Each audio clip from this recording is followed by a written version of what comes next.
Worlds peaked with 6.8 million viewers in 2024, but what if I told you League of Legends was actually so much better 10 years ago? LoL Esports between 2015 to 2019 was the best time to be a League of Legends fan, and in this video, you get to relive your nostalgia as I cover everything from the players, to the culture, to the content, and more. But I will also tell you the real, extra important reason why 2015 to 2019 was the best time to be a League fan that no one ever talks about. So what made 2015 to 2019 so special in the first place? Thing is, before 2015, the scene was too new.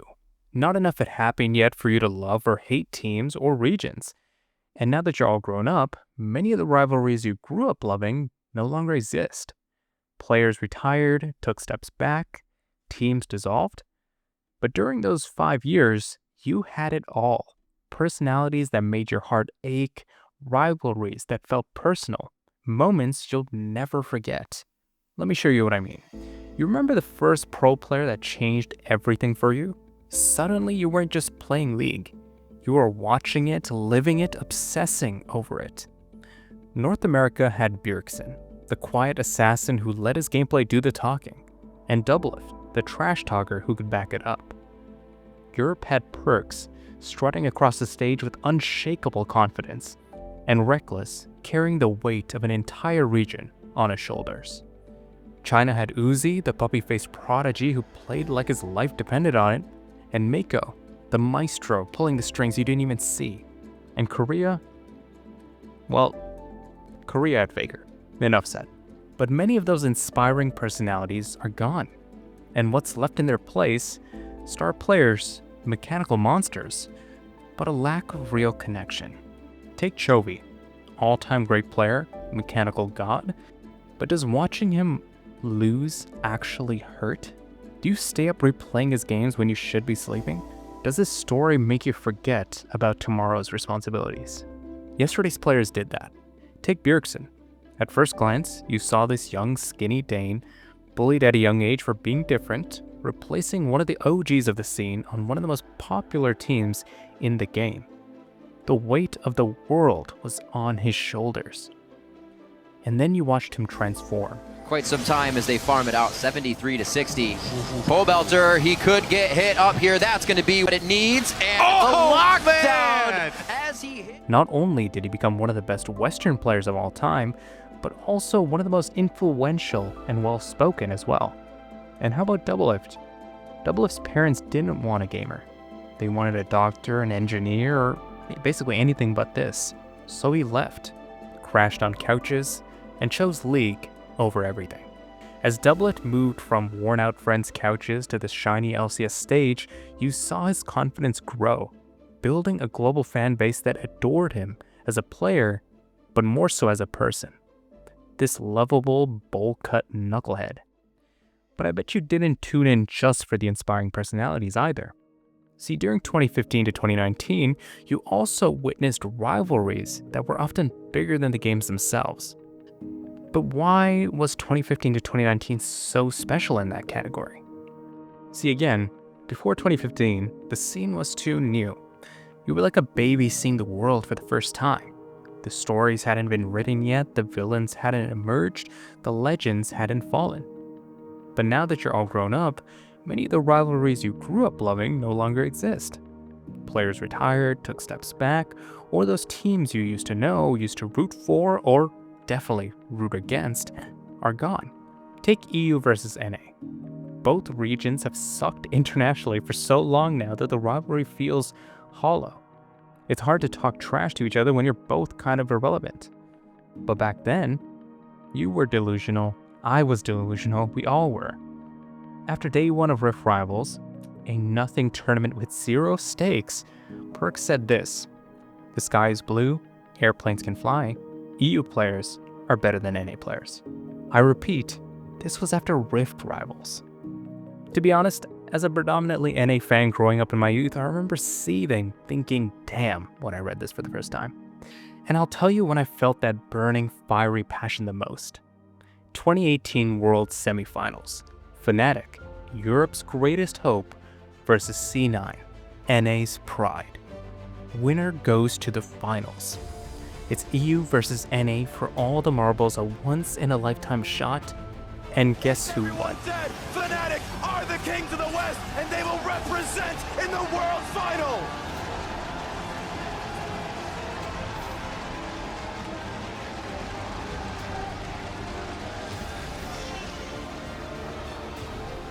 If you were an EU fan, you logged onto Reddit with a shit-eating grin, fingers ready.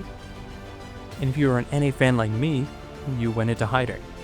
I remember thinking, here comes the EU fans, I literally can't even log onto Reddit today because I know I can't help myself from reading every comment. And I know exactly how much reading them is gonna piss me off. Nowadays, T1's consistent dominance at Worlds and Gen.G winning multiple MSIs, plus age limit changes in China, has really deflated the China versus Korea rivalry as well. But do you remember when it took off? Remember EDG versus SKT at MSI 2015? In Game 5, SKT Faker locked in his undefeated infamous LeBlanc.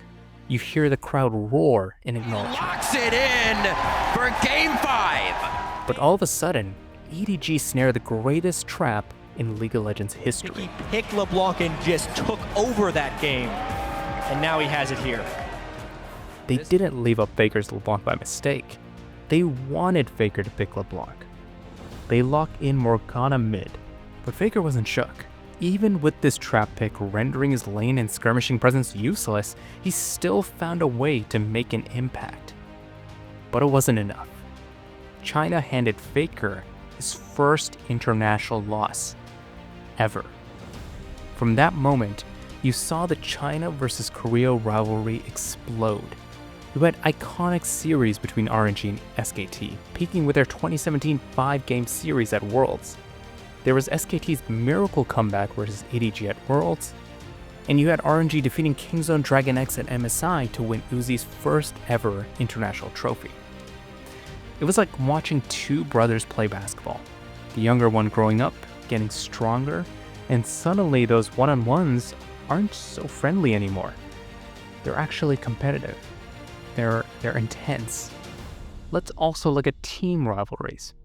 Sure, you've got Gen.G versus T1, BLG versus T1, but what else? And where's the hate? Until 2015, Fnatic owned Europe. Then G2 showed up and took everything from them. But then Fnatic fought back, made finals at Worlds, becoming the first EU team to ever do that. But then G2's response was stealing their best player and then doing it all over again, this time becoming an even better international team than Fnatic. This rivalry was arguably the best rivalry in professional League of Legends at the time. Get in the back door! Oh But NA had a case as well, considering TSM was at their peak of their popularity at this time. Every top contender had an iconic rivalry with TSM. TSM versus C9, TSM versus TL, and obviously, the most iconic League of Legends rivalry of all time, CLG versus TSM. These teams had fan bases so large that they held up regions all on their own, and it drove teams to deliver moments that you could never forget. No Guardian Angel for Meteos, whereas TSM still have two. The Weaver's Wall! Weaver's Wall catches up a couple. Now can they have the follow-up damage? A couple of stuns come in. They've got Bjergsen, and they shut him down with a 1600 damage crit. Can they get double? Low. Meteos, another knockup, trades his life, but it's double lift. Gets the GA. Double killing them all. Kills everybody. They've got three. Impact goes down, and ace for TSM. Double lift turns around the fight, staying alive. But before we leave the topic of rivalries, we do need to talk about one more thing: the individuals. Because as iconic as the regions and teams were, it was the individuals that drew you in first. Everyone talks about Chovy versus Faker now, but that's old man Faker, the one still somehow winning trophies. But what about a player that challenged Faker for the title of the best in the world when Faker was at his absolute prime, to the point where Faker himself got offended and had to remind the world who he was? From 2013 to 2016, there was no debate. The best player in the world was Faker. Period. End of story. But in 2016, fans and analysts started asking questions. Why? Because of Smeb. The same way you feel about Zeus and Bin, that's how people felt about Smeb back then. Smeb gets caught down. He's got a PA, remember, but he needs Megan. Oh, no! Delete it! Remember, I've seen one at G2 or aced. The best timing I may have ever seen on a Canon Ultimate. That was insane. Smeb was the quintessential top laner, dominating lane, playing perfect team fights, and making game-winning plays. So going into Worlds, Smeb was ranked as the #1 player in the world, the first time a player was ahead of Faker heading into an international tournament. And as quiet as Faker is, you could tell it bothered him. You could tell because after a game at Worlds 2016, Faker said the following: "I think Smeb is a very talented player as well, but I don't consider him an absolutely overwhelming player yet." He also said, "Over the course of time, we've recovered.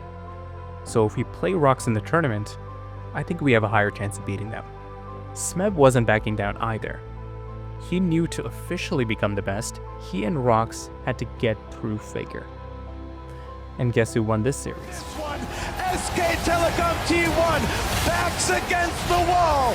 Bangi himself, 3-0 against Rocks Tigers in the series, and SKT punched their ticket to their 3rd World Final. With the win, Faker regained his unanimous title as the best player in the world, reminding a sea of doubters that he is simply on another level. But some of the best rivalries never even involved international competition. Take Bjergsen versus Jensen. 2014, Bjergsen joins NA and becomes the best player in the region almost instantly. You want to beat TSM? You need a mid laner who could match him. So C9 decided to search for their own young Danish mid laner, Jensen. The hype before their first matchup was insane. Everyone wanted to see if this Jensen kid, called Incarnation at the time, could really be the next Bjergsen. But in their first matchup, you quickly saw Jensen getting dominated. At one point, he was down around 100 CS.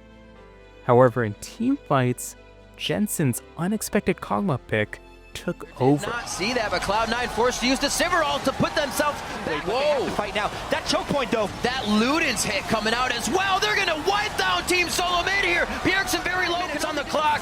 TSM trying one last time. And from that moment on, Bjergsen versus Jensen became must-see TV. It was like Kobe versus LeBron, constantly battling each other for awards and trophies. But it was summer 2017 when things got really bad. The MVP race looked like it was Jensen's to lose. He beat out Bjergsen in practically every individual category and was even the first all-pro mid laner over Bjergsen. And guess what? Bjergsen still won MVP. This pissed off Jensen fans. What more could Jensen do, they asked. And Bjergsen fans argued it's because Bjergsen is just more impactful. But no matter which side of the argument you were on, every future matchup felt personal. And he's not going to have to deal with that because he got gifted the blue buff, one of the advantages of having Rek'Sai. And it was a Oh, you might get him. He won't quite die to the poison, I don't think. Oh, he does! Oh, he burns down! And then Thresh would have been on the way, but Uh-oh. counter. Jensen might find himself solo killed by Bjergsen here. Drop down the gravity well. Yeah, and I'm wondering when they're going to go. There's no shot on Jensen's going in, Bjergsen. the culling coming out.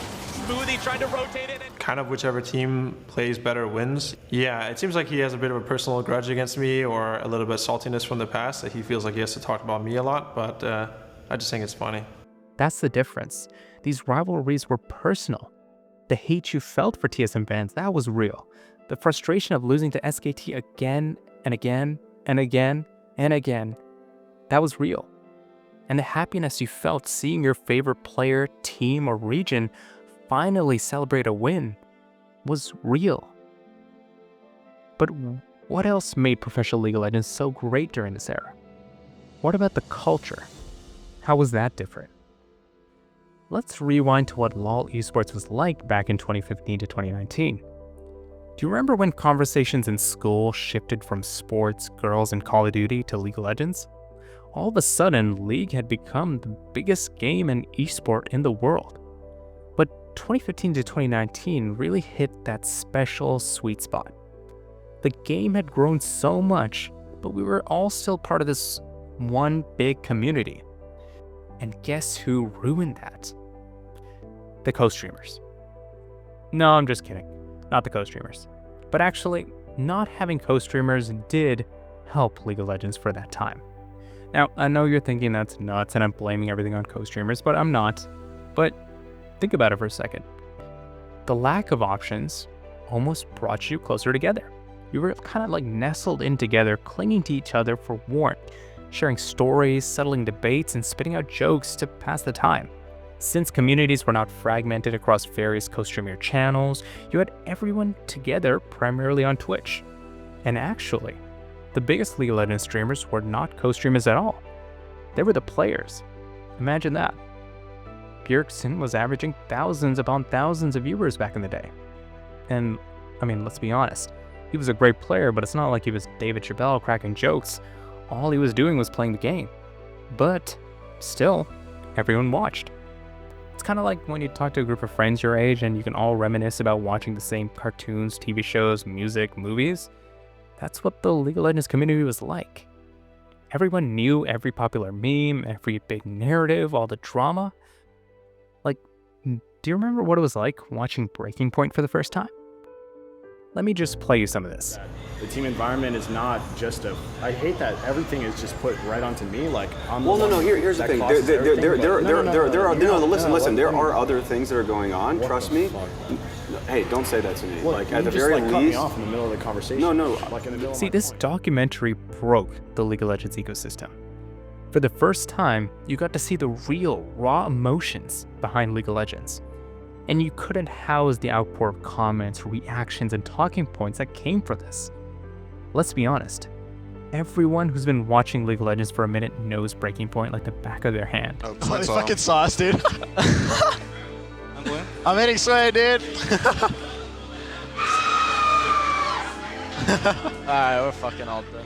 For many of you, documentaries like Breaking Point, like TSM Legends, were just as much a part of your weekly ritual as was watching the actual matches. So, the content was different, how we consumed the content was different. How about our favorite subreddit? Reddit was also totally different. And by totally different, I mean it was poppin'.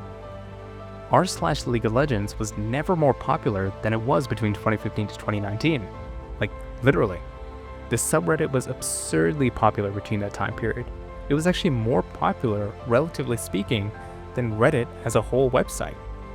And the subreddit actually peaked in 2017 and 2018. See, I log on today and still see esports matches at the top of the page with a couple hundred comments. Back then, we're talking hundreds and hundreds of comments, enormous upvotes on esports content, memes, cosplays, tribute videos, montages, interviews, you name it. Not only the posts, but you always had someone to argue with or laugh with. Yes, you may not have been the coolest cat in school. Yes, you may not have been the most confident or the most sure of your ambitions or goals, but you had a rock-solid community that you belonged to, which is pretty amazing if you ask me. Now, I know it's easy for us gamers to become chronically online and only think online communities, but it's important to acknowledge that in-person esports was even better too. Remember 2015 to 2019 is when many of you didn't have the same responsibilities you do now. You had more time, lived closer to friends, sharing more of the same interests, which meant more in-person viewing parties. In fact, they were common. I still remember my best friend who didn't live too far away coming over at around 3 a.m. to watch Worlds on my couch on the big screen TV, just to see NA disappoint us yet again. But still, I wouldn't trade those memories for anything. Whether it was LAN parties, gaming cafes, university halls, rooms were booked and packed with League fans. And you were all geared up to watch a mess of a game, in a good way. Remember when I said League was popular but was still goofy, nerdy, authentic, and all that? Well, 2015 to 2019 League of Legends was many things, but balanced was not one of them.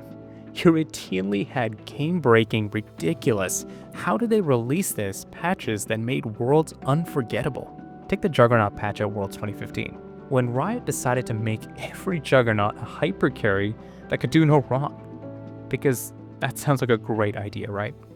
It was utterly ridiculous how this patch even made it through development. But if it didn't, you wouldn't have seen C9 Ball's iconic Darius pentakill. Azir goes down as well, but the dunks are coming through. A double kill for Balls, a triple kill for Balls. Holy cow! Or for that matter, Soaz's Darius pentakill, or Marin's Fiora, or Smeb's Hecarim. And then Riot outdid themselves again with the Ardent Sensor meta at Worlds 2017. A patch that turned 80 carries from an afterthought to by far the biggest win condition on the Rift at any given time. You had average 80 carries looking like gods.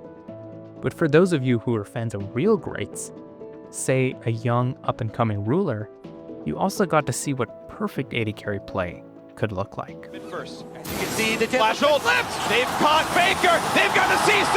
The mid laner is down. The unkillable Demon King has done. Mind you, these patches were not great for competitive integrity at all.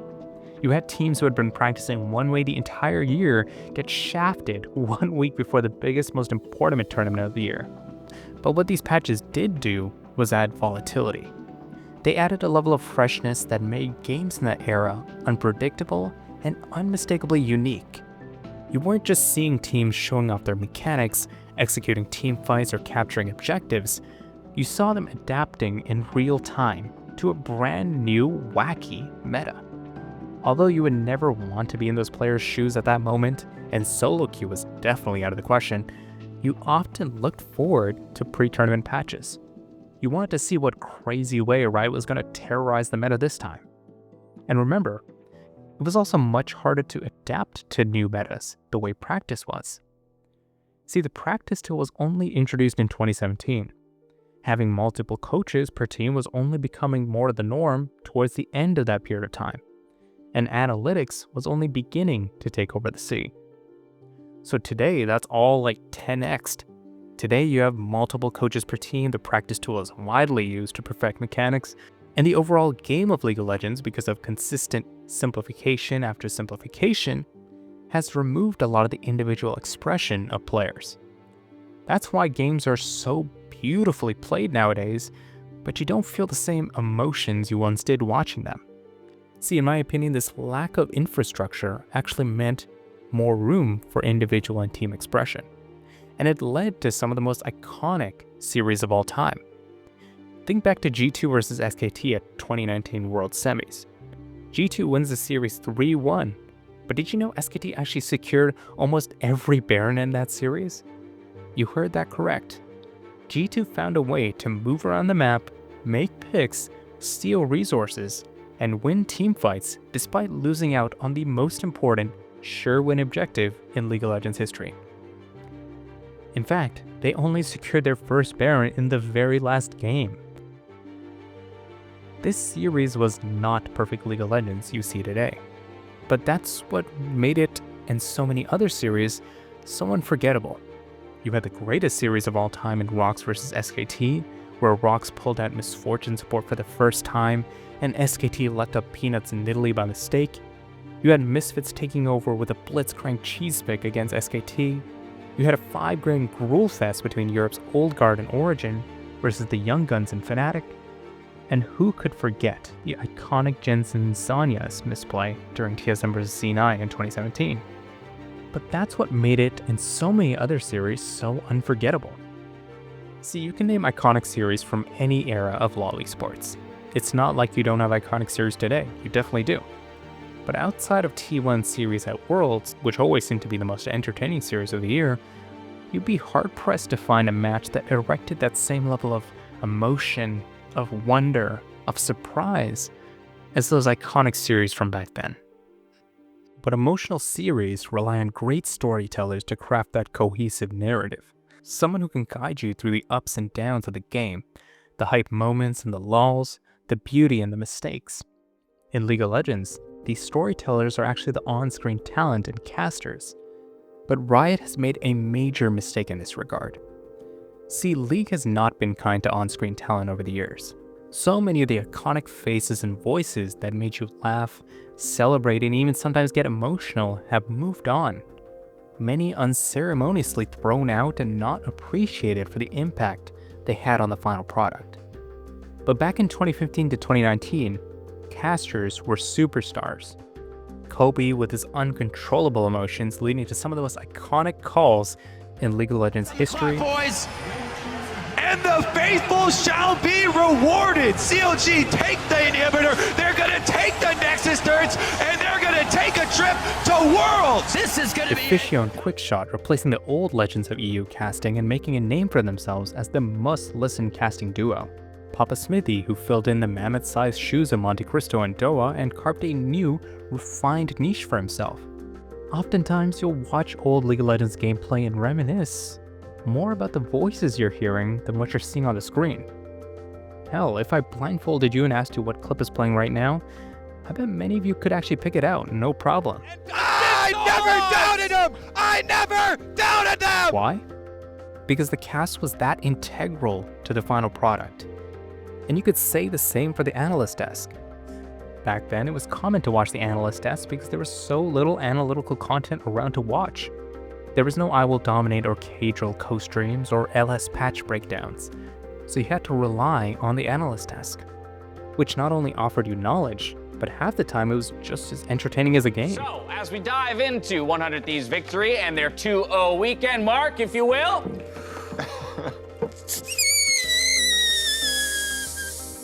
Pull up that team comp graphic. Yeah, pull up that team comp graphic. Let's talk about what they nabbed for themselves. We got a tank in the top lane for Darshan with the Lucian Thresh. Right, and so I think the problem is they're willing to sack Darshan. Now imagine combining all of that with the killer content Riot was making at the time as well. Does this or that ring a bell to you? You had this perfect balance between professional and authentic League of Legends content. This or that was just one example, but the point is, Riot on-screen talent were constantly in your face producing new, fresh ideas for content to keep you engaged with the scene.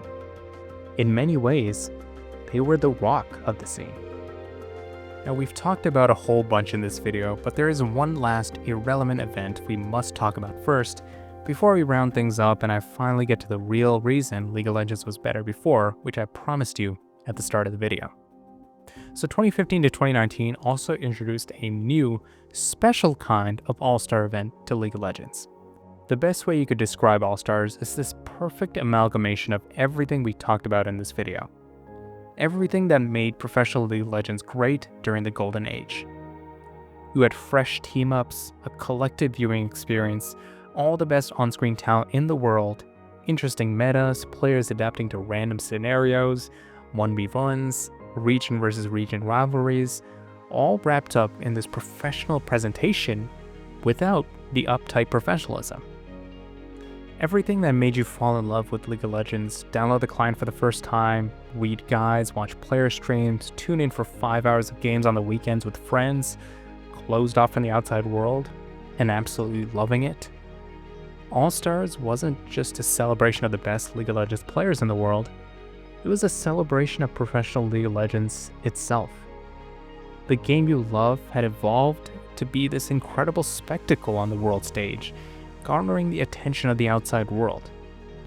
But at this small little All-Star event, it was also still this goofy, cringe, ridiculous game that you loved.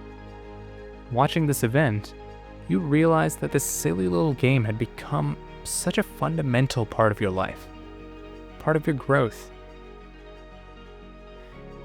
And in the end, that was the reason it was the best time to be a League of Legends fan. Now, if this brought back some memories for you, please share in the comments below your favorite memory from this era. It doesn't even need to be game related. So share your favorite story, watch partying with friends, staying up way past your bedtime, whatever it is. And if you'd like me to continue making videos like this, then please subscribe and share this video.